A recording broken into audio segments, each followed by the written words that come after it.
اللہ تعالیٰ کی فضل و کرم سے ہم اور آپ ماہ ذوالحج میں داخل ہو چکے ہیں۔ ماہ ذوالحج بہت ہی فضیلتوں کا حامل ہے اور اس کے اندر دو خاص عبادت رکھی گئی ہے۔ ایک عبادت حج ہے اور دوسری عبادت قربانی ہے۔ یہ مقام، یہ فضیلت صرف جو ہے ماہ ذوالحج کو حاصل ہے کہ اس مہینے میں جو ہے حج بھی ادا کیا جاتا ہے اور قربانی بھی کی جاتی ہے۔ قربانی کے تعلق سے اللہ تعالیٰ نے قرآن مجید کے اندر ارشاد فرمایا وَلِكُلِّ أُمَّةٍ جَعَلْنَا مَنْسَكًا لِيَذْكُرُوا اسْمَ اللَّهِ عَلَىٰ مَا رَزَقَهُم مِّن بَهِيمَةِ الْأَنْعَامِ، یعنی اور ہر امت کے لیے ہم نے ایک قربانی مقرر فرمائی کہ اللہ کا نام لیں اس کے دیے ہوئے بے زبان جانوروں پر۔ اس آیت کریمہ کے اندر اللہ تعالیٰ نے ہم اور آپ کو یہ بتایا کہ قربانی ایسی عبادت ہے جو ہر امت کے اندر پائی جاتی رہی ہے۔ جتنے بھی انبیاء اکرام تشریف لائے، ہر نبی کی امت میں جو ہے قربانی پائی جاتی رہی ہے۔ تو معلوم کیا ہوا کہ یہ عبادت اتنی پرانی ہے کہ جتنی پرانی تاریخ انسانی ہے، کیونکہ حضرت آدم علیہ السلام سے لے کر حضرت عیسیٰ علیہ السلام تک ہر نبی کی امت میں قربانی جیسی عبادت پائی جاتی رہی۔ اور میرے مسلمان بھائیوں، جب ہم سب کے آقا سرکار دو عالم صلی اللہ تعالی علیہ وآلہ وسلم روئے زمین پر تشریف لائے تو اللہ تعالیٰ نے اپنے محبوب کو بھی حکم دیا کہ اے محبوب فَصَلِّ لِرَبِّكَ وَانْحَرْ، نماز پڑھو، اپنے رب کے لیے نماز پڑھو اور قربانی کرو۔ جس طریقے سے پہلے جتنے انبیاء اکرام تشریف لائے ہر نبی کی امت میں قربانی پائی جاتی رہی، تو اللہ تعالیٰ نے اپنے محبوب کو بھی حکم دے دیا کہ اے محبوب اپنے رب کے لیے نماز پڑھو اور قربانی کرو۔ اب میرے مسلمان بھائیوں، اس آیت کریمہ میں وَنَحْرَ کا لفظ ہے اور یہ ضابطہ قانون ہے کہ جب کوئی حکم، یعنی اللہ تعالیٰ کا جب کوئی حکم مطلق یعنی بغیر کسی قید کے آ جاتا ہے، بغیر کسی قید کے ذکر کیا جاتا ہے تو اس سے وجوب مراد ہوتے ہیں، یعنی اس عبادت کا واجب ہونا مراد ہوتا ہے۔ تو اس آیت کریمہ سے فَصَلِّ لِرَبِّكَ وَانْحَرْ سے معلوم ہوا کہ قربانی جو ہے واجب ہے، قربانی واجب ہے۔ اور ابن ماجہ کے اندر ہے کہ حضرت ابو ہریرہ رضی اللہ تعالی عنہ سے روایت ہے کہ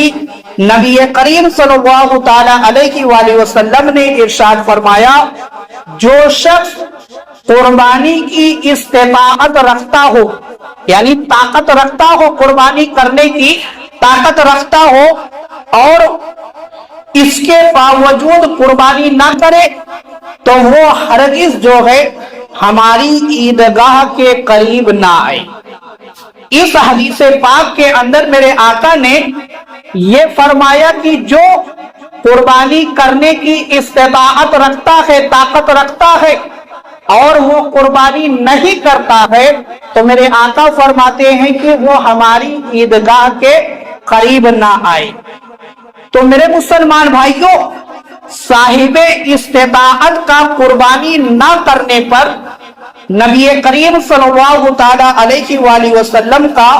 اظہار ناراضگی فرمانا اس بات کی دلیل ہے کہ قربانی واجب ہے۔ اس بات کی دلیل ہے کہ قربانی واجب ہے۔ اب یہاں پر سوال یہ پیدا ہوتا ہے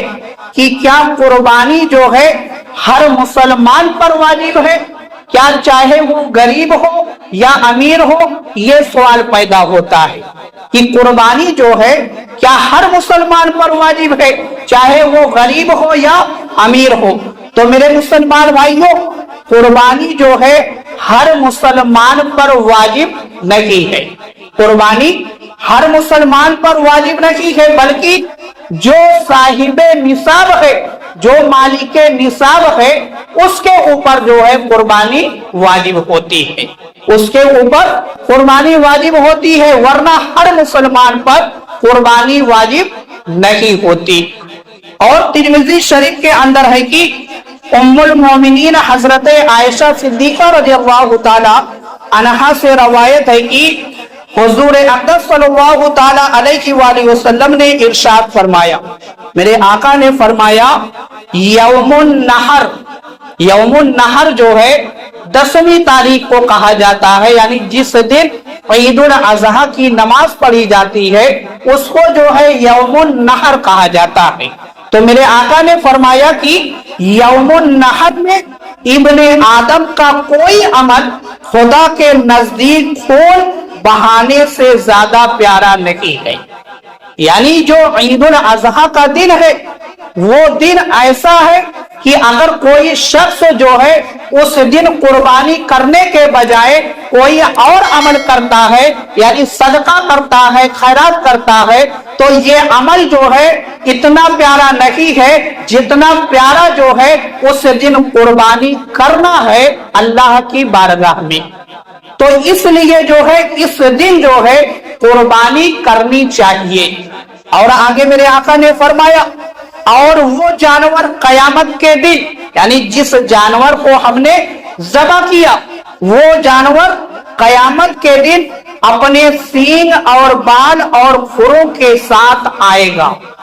جس جانور کو ہم ذبح کرتے ہیں وہ جانور جو ہے قیامت کے دن حشر کے میدان میں ہمارے پاس جو ہے سینگ، بال، کھر، یعنی جس طریقے سے جانور ہوتا ہے دنیا کے اندر، اسی طریقے سے وہ جانور جو ہے ہمارے پاس آئے گا۔ اور میرے آقا فرماتے ہیں، اور قربانی کا خون زمین پر گرنے سے قبل، یعنی گرنے سے پہلے خدا کے نزدیک مقام قبول میں پہنچ جاتا ہے۔ یعنی جیسے ہی ہم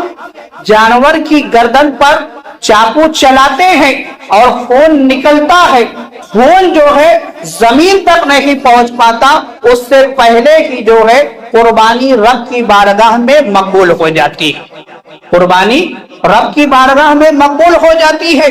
اور آگے میرے آقا نے فرمایا، لہذا اس کو خوش دلی سے کرو۔ میرے آقا نے فرمایا خوش دلی سے کرو، یعنی دل کے اندر جو ہے کوئی میل نہ ہو، بالکل صاف آپ کا دل ہو، اچھی نیت کے ساتھ اللہ کا قرب حاصل کرنے کے لیے، اللہ اور اس کے رسول کے فرمان پر عمل کرنے کی نیت سے جو ہے قربانی کی جائے، نہ کہ جو ہے ریاکاری کرتے ہوئے، دکھاوا کرتے ہوئے یا گوشت کی نیت سے، ان سب نیت سے قربانی نہ کی جائے، بلکہ اچھی اچھی نیتوں کے ساتھ قربانی کی جائے، کیونکہ میرے آقا نے فرمایا خوش دلی سے قربانی کرو تاکہ جو ہے اللہ تعالیٰ کی بارگاہ میں تمہاری قربانی مقبول ہو جائے۔ اب دیکھو میرے مسلمان بھائی، طبرانی شریف کے اندر ہے کہ حضرت عبداللہ بن عباس